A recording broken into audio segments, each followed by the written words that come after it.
What's going on, guys? It's Chris from Be Young Performance, and this is episode 3 of Chris's Corner. Today, we're going to break down NC State pitcher Matt Willadsen. Matt's been training here for a few years now and has a fantastic career at NC State. I do believe he is second on the list in strikeouts and should surpass that this coming up year. Throughout his career at NC State, he's dealt with a couple of injuries, and mechanically, he's had some things that have held him back and made his velo fluctuate. I know he's had some seasons where he's been 85, 88. I believe this past season that was about where he was, maybe touching 89, 90, but he's been all the way up to 93. And this summer we were able to make some corrections, which got him back. I believe this fall he's been sitting anywhere from 91 to 93, which is huge for him, especially considering he has some of the best stuff in the NCAA.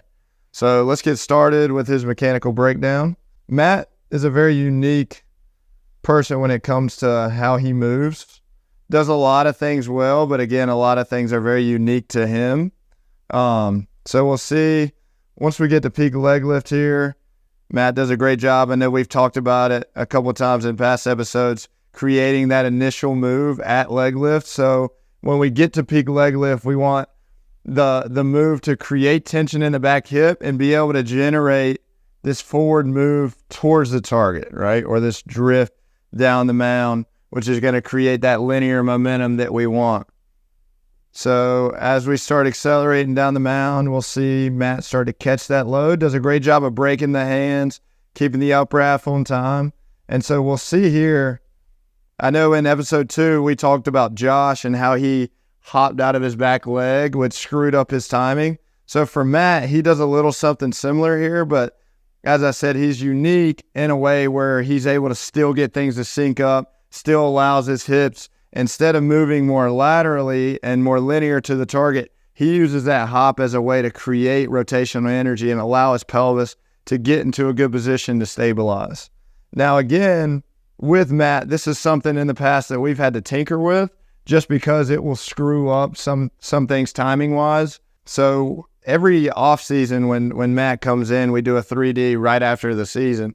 And I don't know if it's something when he starts to compete, whether it's fatigue throughout the season, but a lot of times his stride will continue to get further and further, which is where that jump will start to mess up his timing. So this was midway through the summer where we had already started working on some things, and some of the cues we like to use with Matt is try to hold the ground as long as possible. We know that we're not going to be able to take that hop out. And again, like I said, it's something that is unique to him in a way that he creates velocity in some ways. But again, if that timing is off, then we're going to lose velocity from that. So as we go down the mound, again, great job here of stabilizing. This is something that we've tried to work on, something that I think we can continue to do better with. I want you to notice here too how his right ear stays stacked over the right hip. This is something that I love, but again, something that he begins to lose a little bit as he moves further down the mound. So we'll see. Continues to go, rides the slope very well. And this is that move that I'm talking about. Right as he starts hopping, you'll see his upper body start to creep forward a little bit. So now he's a little lean forward at going into front foot strike, and you'll see that back foot start to leave the ground. But again, like other people, unlike other people, he's able to get the pelvis to rotate into foot strike, creating stability and good separation into landing. At front foot strike, this is an area where we've had to try to gain more consistency. A lot of times, especially like I was talking about after the season, Matt would be, maybe 6 inches further than this stride length was. And again, for him, he's an athlete, so he's able to feel these things to an extent. But what we noticed in our 3D at the beginning of the summer, he was losing counter rotation because of it, and also losing shoulder horizontal abduction. So everything in the upper half was starting to come forward a little early, all because he was leaving the ground a little bit too soon and trying to stride out further than he needed to. By this time, here, we've got the upper half in a better position. Again, we could work on continuing to get some arm trail there, but this is what Matt does extremely well. He utilizes his ground force and allows a lot of that energy that he creates from the ground to get into the ball, whenever his stride is off and he's getting too far down the mound, he's opening up, that's where he loses. Again, he's not a huge guy, right? So he's got to get energy as efficient as possible, right? Again, we attribute that to his athleticism and his explosiveness. But if his body isn't synced up and it's not on time, then that's where you start to see those fluctuations. You start to see those 88s versus the 92s, the 93s. Again, very good mover here.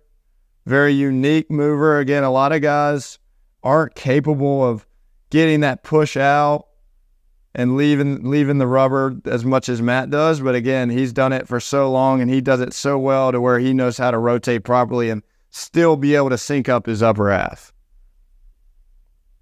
Going into foot strike as we go through the throw, you can see the front legs start to push back.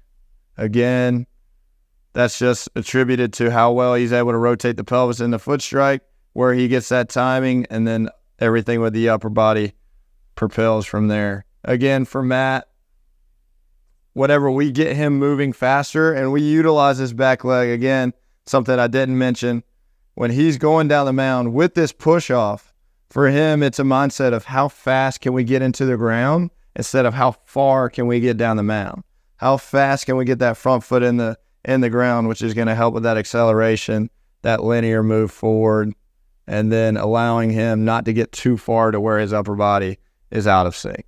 Again, if you have any questions, if you have any comments, please leave them down below.